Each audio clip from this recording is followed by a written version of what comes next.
Good morning. ముఖ్యంగా ఎమ్మెల్సీలుగా కోదండరాం, అజారుద్దీన్కు ప్రమాణ స్వీకారం చేయిస్తున్న మండలి చైర్మన్ గుత్తా సుఖేందర్ రెడ్డి. రేవంత్ రెడ్డి గారు పట్టుబట్టి అజారుద్దీన్ని ఎలక్షన్ టైంలో బంజారాహిల్స్ నవీన్ కుమార్ను గెలిపించడానికి, ముస్లిం ఓటర్లను ఆకర్షించడానికి ఆయనకు మంత్రి పదవి ఇచ్చాడు.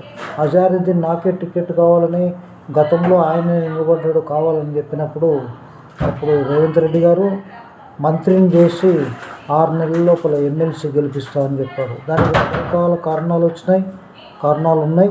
అయినప్పటికీ గవర్నర్ గారిని కన్వీనెంట్ చేసి కోదండరాం గారికి చాలా ఇబ్బందికరమైన పరిస్థితిని కల్పించిన వాళ్ళు ఆయన కూడా ఈ 2 కూడా ఓకే చేయించి పదవీ స్వీకార ప్రమాణం చేయించారు. నమస్తే.